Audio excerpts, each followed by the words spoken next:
Au début, moi, c'était juste la bagarre. Quand j'ai commencé la compétition, c'était le plaisir de gagner. Ouais, il a commencé à 5 ans. C'était une petite boule de nerfs qui restait comme ça, alors qu'il disait rien, mais dès qu'il fallait taper.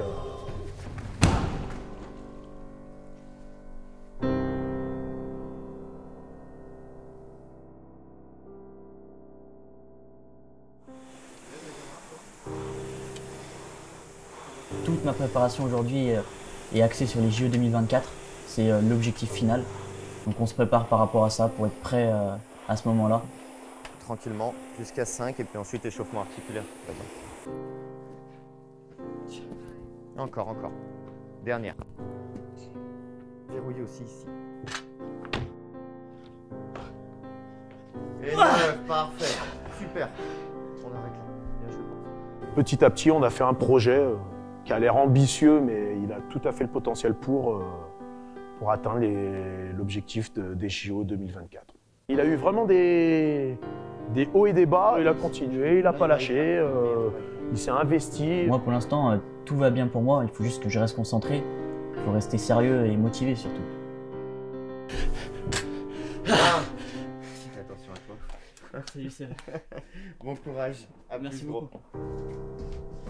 Je suis étudiant à l'INSA. Ça permettait d'avoir un diplôme d'ingénieur, tu vois, tout en continuant à m'entraîner.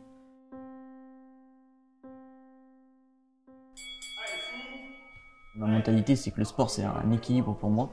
Si j'avais pas ça, franchement, je sais pas ce que je ferais de ma vie.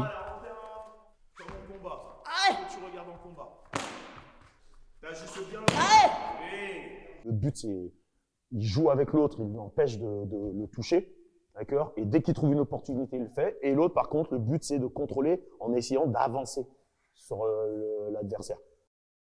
C'était que de l'opposition souple, il n'y avait pas besoin de vis. Ouais, ça va. Bah, c'est pas plus mal pour ton pied. Ouais, ça me permettra de bien récupérer. Mes parents, ils sont assez impliqués, parce qu'aujourd'hui, moi, je gagne pas d'argent, donc c'est un peu qui me finance un peu mes compétitions, etc. Donc je suis obligé un peu de les intégrer dans ça.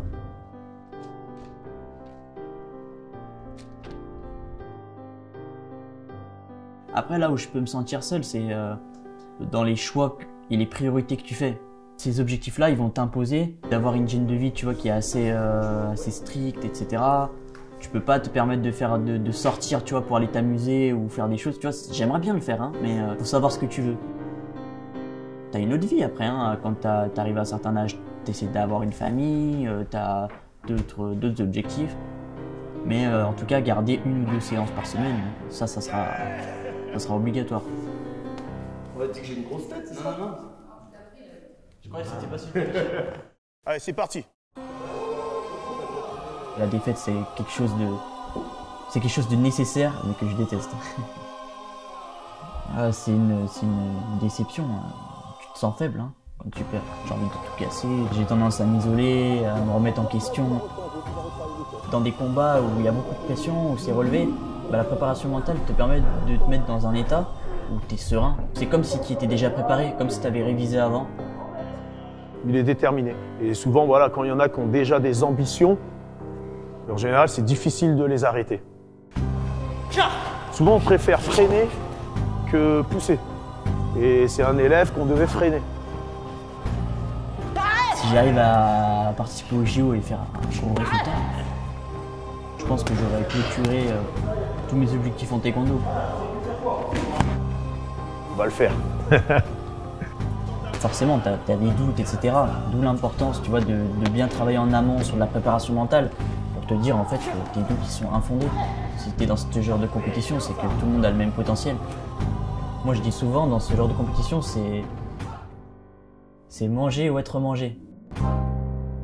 C'est à celui qui a le plus de détermination et qui va le plus exprimer son taekwondo qui va gagner et qui va prendre le dessus, hein.